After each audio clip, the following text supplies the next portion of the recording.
kategori lomba moco keguritan. Juara harapan diraih oleh Francesca Geraldine Wilona. Juara ketiga diraih oleh Dirsanala Nararia Asmoro. Juara kedua diraih oleh Anissa Anastasia. Dan sebagai juara pertama adalah Fidelis Galen Evano Yori.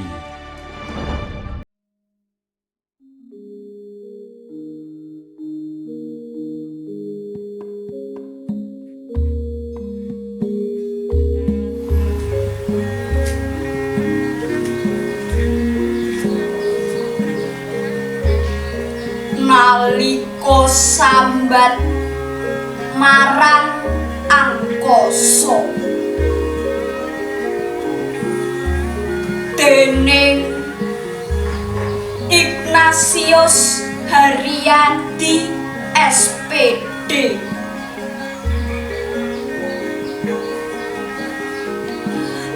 Gampang kapucuk kahanan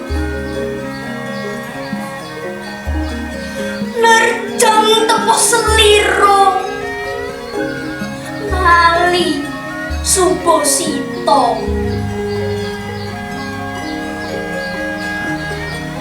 Salah dalan ilang marang kawuri luwal saka tatanan adoh mring tulodo.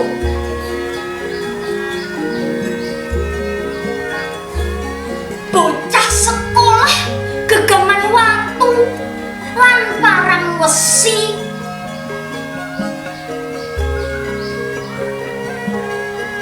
ora bisa ngugemi ngelmu jati.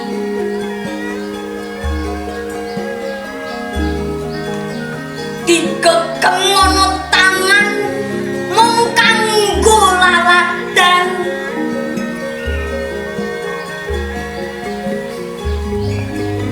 Nyalake kalah kang kedlarung.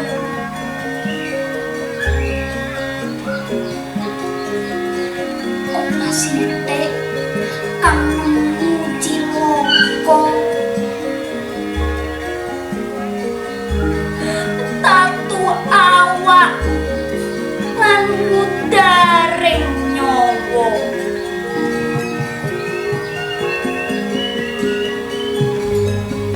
Opo wis bisa dadi bungahe atimu?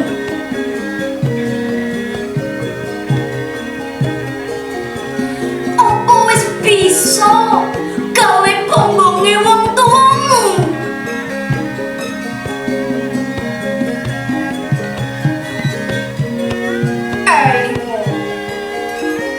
Para pejuang ngorbanke jiwa raga kanggo ngrebut kamardikan sejati.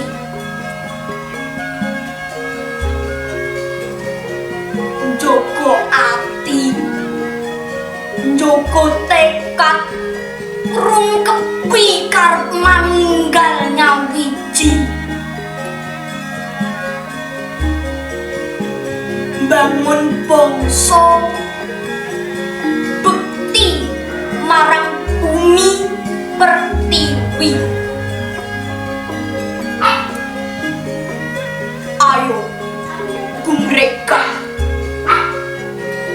mapak dina kanggo kamulyaning negara.